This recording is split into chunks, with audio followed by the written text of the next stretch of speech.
boy Chriss Dunn. He is a semi-professional CrossFitter, a new father, and a hardworking everyday man. Here's how he also balances that with also making it to the semi-professional games, right?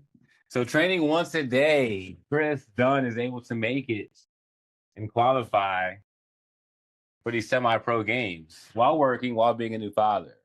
This is for the people who have no time to work out. All these excuses that you come up with. We're gonna bust through those today. So I'm gonna take you into the CrossFit games. Actually, Chriss Dunn's gonna take you to the CrossFit games and tell you what it's like to actually be in those games. I'll bring up some of my views on CrossFit as a whole and kind of see where that leads us. All right, so thanks for coming on, Chriss Dunn. Welcome. So starting off, how is it being a new father? How the workout's been? Get me up to speed. Yeah, so December, was it 18th today? So my daughter was born about almost a month ago now. It should be a month on Sunday. So, like we were talking a little bit before, everybody gives you advice on, oh, well, my kid did this or my kid did that. And they try to just give you all kinds of advice for what to prepare for. But, I mean, nothing can really prepare you to be a parent. And I know there's probably a lot of parents that are out there, and I'm a rookie, so I have no idea still, but there's really nothing that can prepare you for it. You just have to do it. So it's kind of a lot of things in life. You just figure it out. So she was born the past year. My wife's been pregnant, so I had to kind of give up a lot of my training time to kind of help her. What did that feel like? Getting a little older. What does it feel like to have to give up that training time? I mean, it's hard. You're having a kid. So it's like it's a serious change you have to make. But what does it feel like? Is it frustrating? Is it easy to make? Like, what's it like? Yeah, I'd say the biggest thing up front is like if you're like a OCD person where you're very like, I got to get this done, I got to do this, I got to do that. Like that's kind of how I'm wired. I've lived that, and you don't really know different until you do it. So you're living one way, and you think that's the only way until you do something else, until life happens.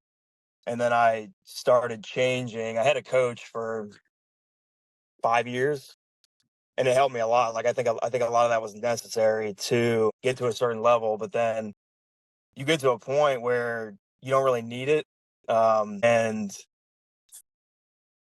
you start doing it, and then you go through this phase where it works. Like you find out, like, oh, I don't need to put in all that volume. I don't need to just beat my body up.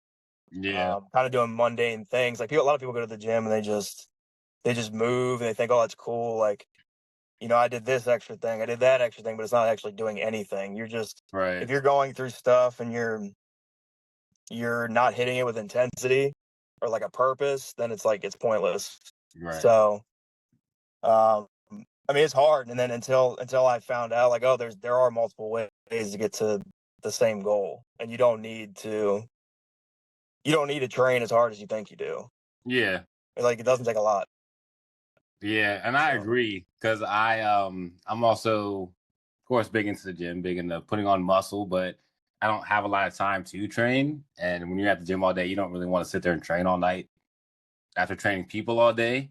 So I mean, I may train for 3 days a week, one straight training day and then 2 more endurance days, but I've grown more with that much more rest period in between my workouts.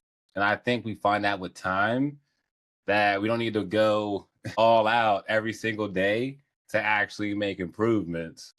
So I think it's a good thing that the kid is coming into your life because now you're forced to take breaks that you weren't taking. So you may find that's not just a physical benefit, but a mental benefit. Even though you love CrossFit so much, I think, that slight separation might be a good thing.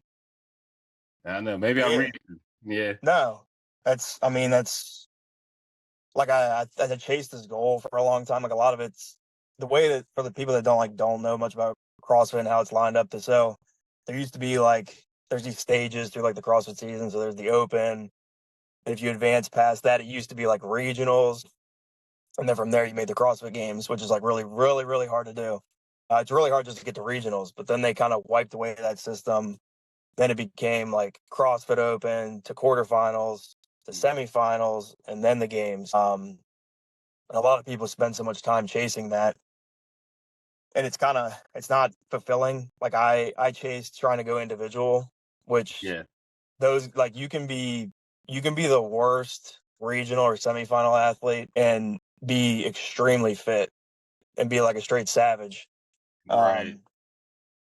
But so I had this goal of chasing that and for years, Yeah. and then it was unfulfilling. Like I made it on a team and it wasn't what I thought it was. I mean, it was fun, like it's Right. great to go, Yeah. but you just find joy in other things when like a baby comes along and other things happen in your life and it's not as Yeah. important. So Yeah. Right. I mean, but there was a time where it was important, right? So, like, what kept you in the chase so long? Being that there was all these hoops you have to jump through, and there's regionals and semifinals and this and that, and like, what keeps you in the chase that long? And then, what's that point where you're like, this isn't what I thought? Like, was it when you're getting there? Is it like when you're putting your shoes on? Is it like when they blow the first whistle? When you're like, this isn't it? yeah, I think so. I'm really stubborn. So when you tell me like I'm not gonna do something, I'll do it. Like I'll find a way to do it. And that's how I've Right. been. I mean, I've been wired that way since we were kids. Like, Yeah, I remember playing football. yeah, and like I look back, a lot of people that know me, like I was tiny, I was super aggressive. I still am aggressive, but like it changes as you get older. Yeah. And like I look back at a lot of that stuff, and I wish I was a little bigger Mm. at the time. But even then, like if you told me I couldn't do something, like I'll find a way to do it. I'll Yeah, try to at definitely. least. Yeah. So that's kind of what like kept me going, along with like I've had a pretty traumatic childhood. Like my dad was an alcoholic, and Mm. we're not gonna go down that whole rabbit hole, but a lot of Right. like traumatic experiences kind of help you, uh, at least for me, like help project me forward into hurting. I guess like I enjoyed like physical pain, what it brought from that. So the You gym has mean always because been. of you mean like that was like some type of relief? Like was the pain like it was good because childhood's tough, so now the pain in the workout is good pain. Like that type of pain or Yeah, like at first, yeah, yeah, like it's almost like numbing. yeah. Like if you know like a lot of workouts you do when you like lifting's fun because you get to lift heavy weight, but it's not really. I wouldn't say it's like painful. It's a different kind of pain when you do Yeah. like conditioning. And you know how it feels like you do like a hard cardio workout where like CrossFit introduces like weights, gymnastics, Right. endurance. So you've got all the whole spectrum. Um, doing anything like that, it just I always think like people ask me things about oh why do you do CrossFit or what do you like advice that you would give people, and it's I think a lot of people don't like it because it hurts. Mm, Like it doesn't feel good, it hurts. right. And a lot of fitness though requires you to be like uncomfortable. So Yeah, a that's lot what of people helped don't me. like it. Right. Yeah. So I don't know if that answered your question. Yeah. So if you get to the games, and then you have this mentality that this pain pretty much isn't the type of pain that other people see it as. It's numbing to me. It's I can get through this. Other people see it as detrimental. They're like, this is too hard. Like I can't do it. Like Yeah. I run into people like that in the gym.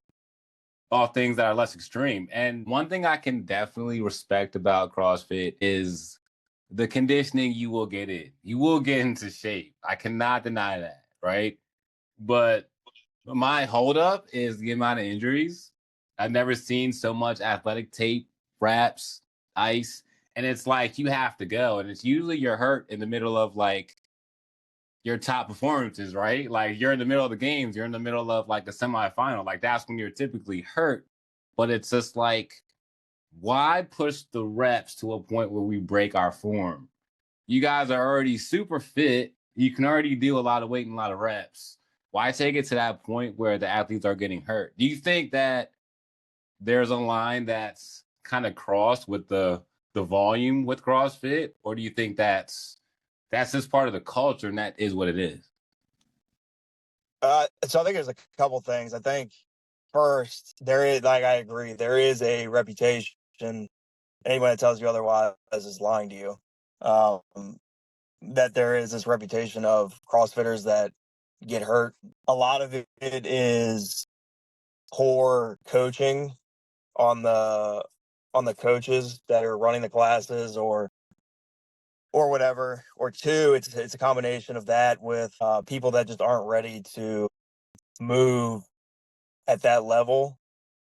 So, like, a lot of people have poor form, and they either, one, they'll have an ego, or they're too prideful to know that they shouldn't be doing any more weight, or like they'll try to scale up a movement. It's like, I don't know if you've seen like butterfly pull-ups before, where, Yeah, like, like like the kipping, right? kipping and jerking all over the. Kipping, yeah. Yeah, so kipping's one thing. Then there's like butterflying, which is like, that's something you need to compete. You don't need to do that. Like, you know, your average 40-year-old soccer mom, she doesn't need to be going to the gym and doing butterfly And pull. but some So, coaches like, will you'll make you never do need to stuff do like that. that. Yeah. Right. So, like, the good gyms won't do that. The good coaches, they will not make you do that. They will not force you to. They'll build it from the ground up. So, like, if you, like, where we coach at Blackbird, we follow, and this is just in general, like, my wife and I have always been this way. Like, for pull-ups, for example, if you can't do a strict pull-up, you have no business kipping. There's no Right. point. Yeah. Or if you're, like, not squatting to depth, you shouldn't add 315 or 400 pounds on the bar. You're just going to hurt yourself. So Yeah. there's that whole stigma. And then there's the flip side of, like, the competitors. So, like, us, there's people conflate it, and they get them mixed up with health. So there's health and there's competing. They're two very Right. different things. So, like, the people like us that you have to train your body for 200 reps of pulling a week, like ring muscle ups, chest to bar Yeah. pull ups, and then high volume squatting. Like, your body has to be able to do these things so that you can go perform them, because at a competition, one event could come out and it's going to say, 10 rounds of 4 ring muscle ups and 10 power snatches or something like that.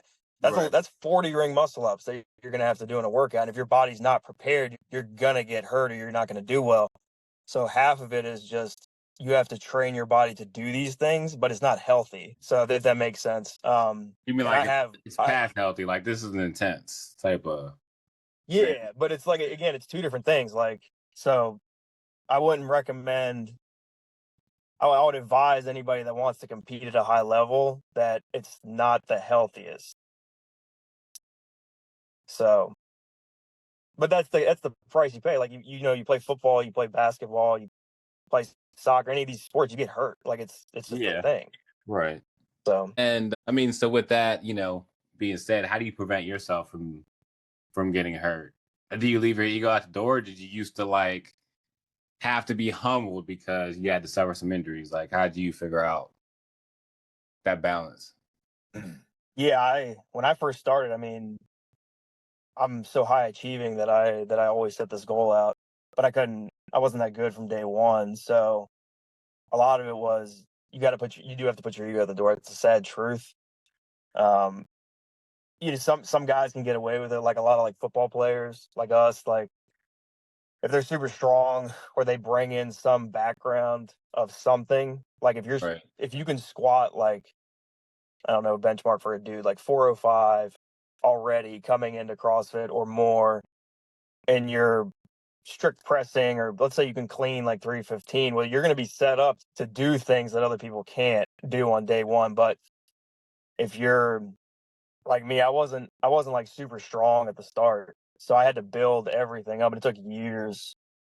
of just staying patient, and it's not a quick fix. I mean, that's with anything. Like you're competing, or if you're trying to lose 50 pounds, like you're not gonna do it in a month. You're not gonna do it in 2 months. Like Right. it might take you a year. It might take you 2 years. Like Right. people just want a quick fix, and there's no quick fix. They're trying because they put these shots out and make you lose weight. Yeah, But it's all I won't say bullcrap. any names because Yeah, can't. But I mean, I agree fully with it's not gonna be a 30-day fix. Like I would never present to somebody like a 30-day fix, a 30-day booty program, a 30-day, muscle building program. Like I don't sell those because not only do I not teach you enough, you don't learn anything in that time. So if you do 30 days and maybe you do lose weight, you don't know how you did it. right, And now you can't really sustain it. You don't really know how you did it. You just know it happened. You don't really understand anything. Like in a whole year, we understand muscle activation. We understand, the hip movement, the hip hinges, what it is to get stable shoulders and a stable core. Like that takes time. And a lot of people don't understand that, when I recommend, okay, it's going to be a year, probably minimum working with me, you'll see results after, 12 weeks. But if you want this lifestyle to stick, it's going to be at least a year working with me, to be honest, right? So, I tell people that up front and I tell them why and they understand. But for the people who don't and they just want, to do one session at every gym in the area, I'll weed them out quick. I can't say yes to everybody. As much as I want to build my training business, because that's the main thing I do, I can't take every client because some clients won't fit because I can tell you're going to be a scheduling issue. It might not be a right, good fit because my mornings have to be very structured. Like you, like my mornings have to be structured. 5 to 12, I'm working, and I don't want a whole bunch of holes in my schedule if I can help it. So right, I feel like that came with time and being humble enough to be like, I can't just take or greedy enough, not being so greedy that I have to take every client that approaches me, but actually thinking about do they actually fit the way that I'm going to train them because I'm not going to coddle them. I'll give you your stretches on your off days, I'll give you your rest period, but I'm not going to say, it's okay. We don't have to do that weight today. It's okay. We don't right. have to do this last act. I'm not going to do that to you, and sometimes they give me that look like, I know you're cussing me out in your head. That's fine. That's what I'm here for. And I love it. Right. Because I'm here to help people first. And what I find is that when you help somebody, there's going to be frustrating days, but you can't let that get you frustrated. Right. I mean, there's days where you don't feel like going to the gym. Right. Like there's days where I don't feel like going. Can you imagine not feeling like going to the gym and somebody being right in the side of your face that's telling you to keep going and you're Yeah, just like, today is not my day. And as a trainer, I have those days. I know my clients are going through things, but I still have to bring in 100% no matter what you're going through. And I think that sometimes I get overlooked as a trainer. I think people think I just count reps and kind of just playing around in the gym. yeah, But we actually look into what the stress level is, how much sleep you're getting, what your macros look like, how much time you take away from the screen, from social media, what's your work life like, how much do you sit, do you drive? Like I look at all these other factors. That's why I demand, that higher end client, that more qualified client, because my expectations are high because I expect results. See, if I take just anybody, they may not be willing to put up the fight I'd even put up to get there, right? So now we're both not succeeding. So that's just my 2 cents on that. When it comes to good coaches should ask you more than, what your goal is. They should go deeper than that.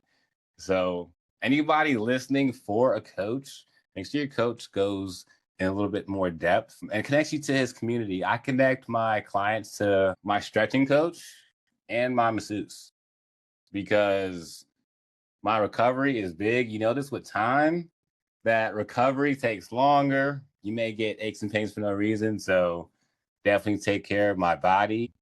But I don't like the ice bath when it comes to recovery because I feel like it slows down and kind of seizes up that joint. I'm more of a heat sauna heating pad. Um, So, you know, with time and, you know, training, how do you recover? And, you know, do you like the ice bath, the sauna, what is it? There's all kinds of stuff now. The hyper ice boots, whatever they're called. Do you use You those seen them boots? things? I've used them like twice, but I don't swear by them. See, I never use it, so I can't really speak on those. There's all kinds of stuff. I mean, so I'm the opposite of you. I'm just I run hot, so my body Yeah. is always hot. Like our house normally was like before the baby was around, I'd keep it at like 67. A lot of people were like, yeah, 60 or like 60. I would like it a little less, but Yeah. you can't do that with a wife. So Yeah. I love like the cold plunges. So Yeah. if I don't have uh like a you can do all kinds of stuff now. Like there's like the tubs they sell. There's Yeah. It's definitely trending right now. I just not you getting can yeah, and there's like a lot of people they can like patch their freezer and make a cold plunge out of their freezer, all that kind of stuff. So on if it. I can't get into something like that, which is I don't do that much, I just do cold showers. A lot of Okay. like free get as cold as it possibly can, or I jump for some ice in my tub. Yeah, I mean it's hard. Like it's Yeah. not fun, but I always do it for like the benefit of I feel amazing afterwards, and Yeah. especially with like the baby now, like I need something like kind of like a wake up, which is like a lot of Yeah. what it does. So You it do the helps me cold shower sleep. first thing in the morning. So some people do. I don't. I do it. I do it at the end of the day. Oh, okay. Damn. So like it helps me. Like it kind of for me, it wakes you up for a second because you're freezing. Yeah. And then shortly after, kind of for me, it like makes me drowsy. I know some other people like Yeah. spike. Some of them are wired. So I just like the helps me sleep. So you have a morning routine like right now that like you follow, or since the baby did it all go out the window? No, I mean like there's sometimes like right when she's born and you're at the hospital, all that stuff's all out of whack. So there's a short period of time where you can't really do anything. But no, I'm back in like my normal routine. I'm going to work a little bit earlier. So I used to train when I was doing 2 days. I would train before work. So I'd wake up at like 4 and do like my morning session, go to work, hit the gym again, and then come home. But now I've been doing one session, so most of the time I do it after work. Now I wake up as like at 4, like I used to. I just go straight to work. Or I'll wake up, I eat, I read my Bible, and then I go to work. Um, How are you so picking your yeah, I mean it's program? was How that how does that program thing work with CrossFit? Like, is there programs that come out like on like a CrossFit website like every day, like specifically, like year round, yeah or just for the yeah professionals? Or no there's a you can do the high end coaching, which is what I did for a little bit. Um, very expensive. I'd recommend it to anybody. It's like you can do it just to um, even if you're not trying to compete in anything. I mean, it's good for just regular goals, but a little pricey. yeah, But there's also like mass programming, um, which is like what I do now. So it's through like the organization that I was with prior.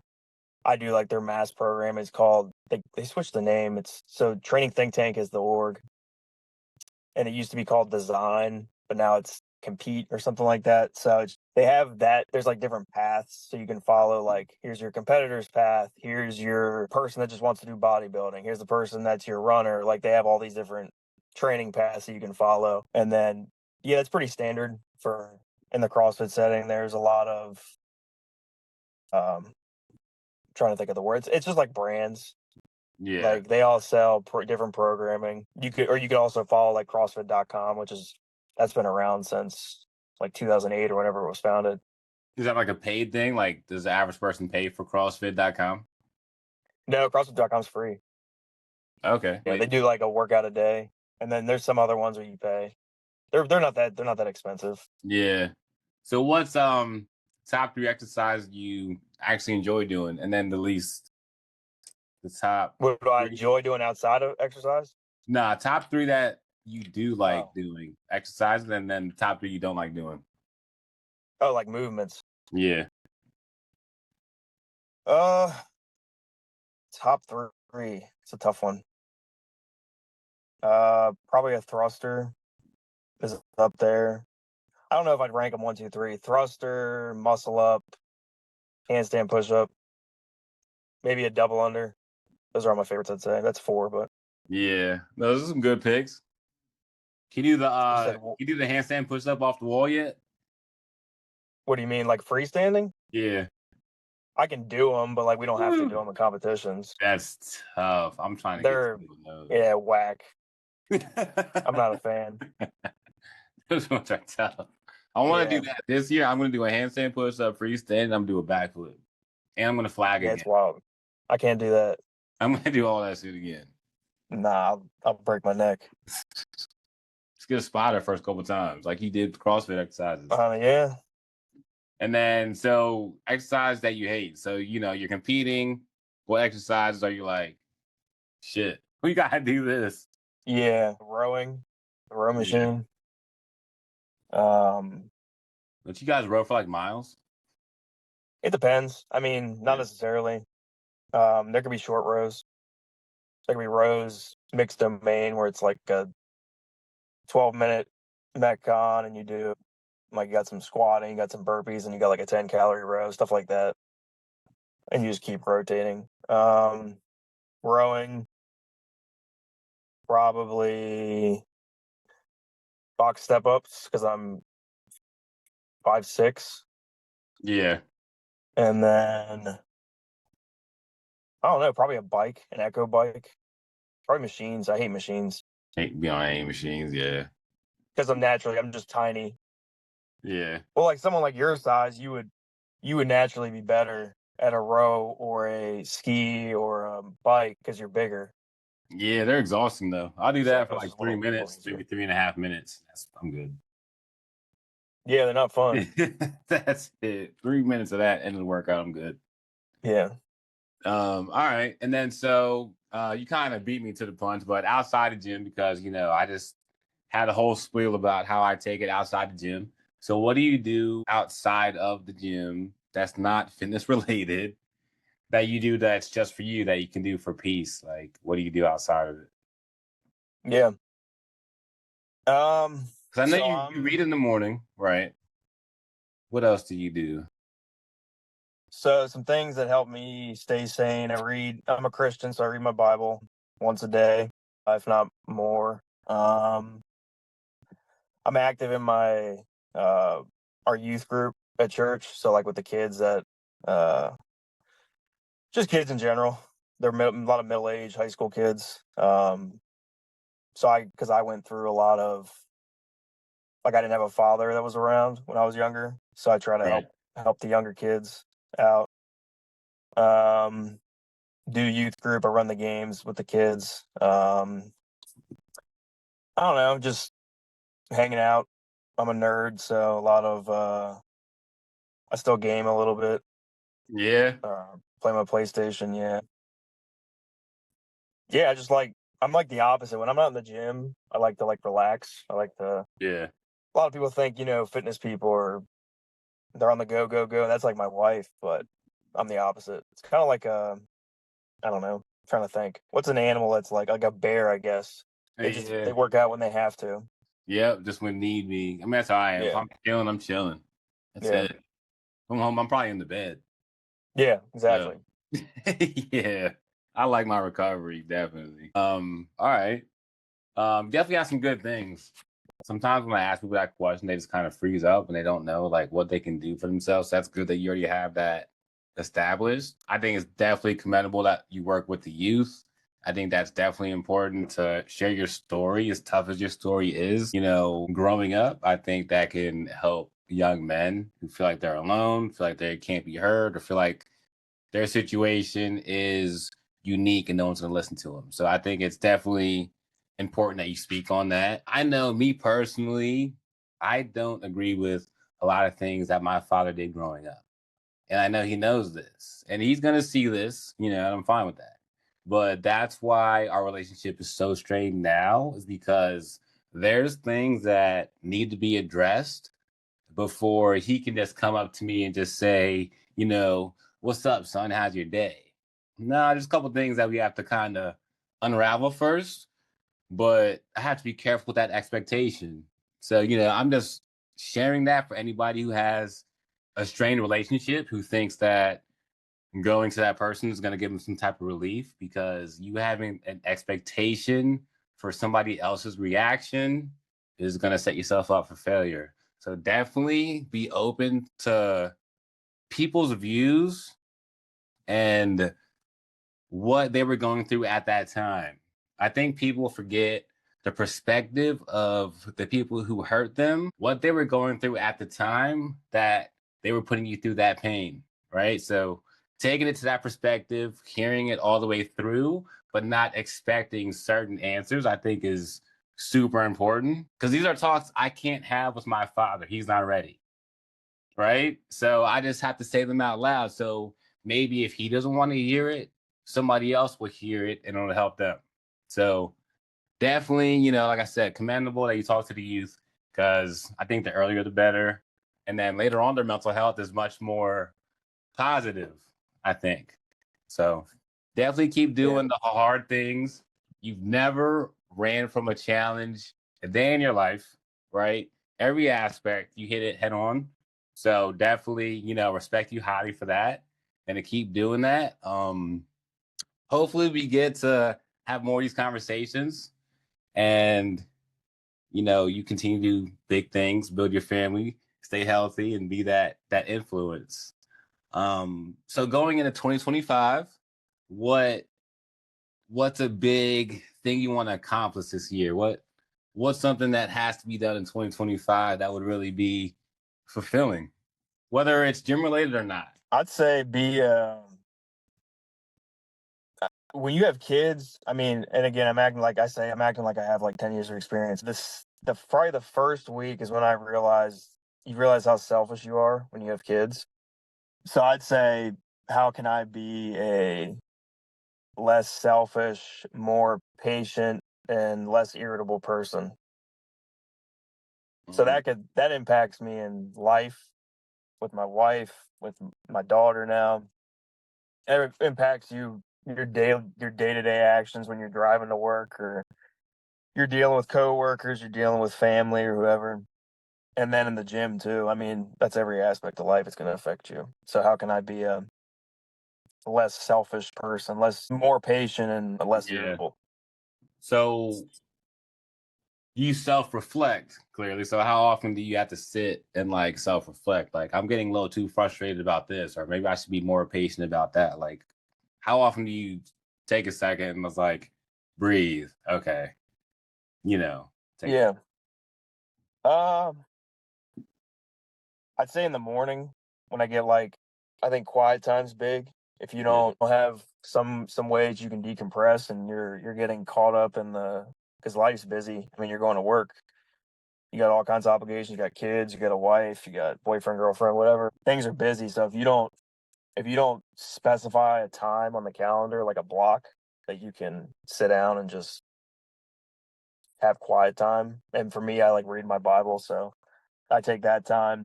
And then when I'm in the car, like it's a little hard when you have kids now, because there's always something that needs to be done. But yeah.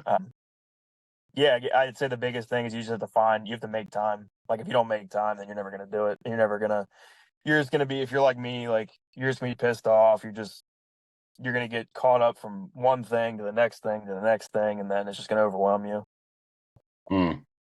So definitely have to make that time so you don't get overwhelmed. Yeah. And then let's see. So how do you deal with, I guess, the friend group at this point? Because, with time, friends are, I feel like, necessary, especially because men have a lot less friends as they get older, as women do typically. So, I mean, it's a tough place, because men, I feel like, can be in so many different places in their life. It's hard. So do you still keep like a circle around you, or do you kind of like stick to just your family and like just like raising, your tribe? No, there's a lot of people I still talk to when we were younger, but like um I've been a very like what's the right word? Cautious person. Right, It takes a lot for people to or it takes a lot for someone to earn my trust. So right, once you've got it, you've got it. But it's very easily broken too. So mhm, very loyal. I like to. So I have all that to be said. I have the same like close groups of friends that I've had. A lot of people I don't talk to anymore. I mean, people just we just go our separate ways. I as I become a Christian, like there's just stuff I just don't do anymore. Like right, I tried little stuff I was doing. Like I never was a hard drinker or smoker or anything like that, but just like little stuff like how much I was cussing, like and it's just people can look at me and call me crazy, but that's right, just something as simple as that. Like people that cussed a lot, like it made me cuss, and it's just mhm, an example. yeah, There's still people that I hang around with that cuss, but like yeah, the people that are saying F and this, F and like just an example. So um, yeah, yeah, just in general, like a lot of close groups, but there's not many friends, so it's definitely a real thing. yeah. Definitely a real thing. I mean, I agree that, those friends that still party and, do this and that, like whether you want to do it or not, like you're gonna take on some of those traits. So you do have to be careful on who you're around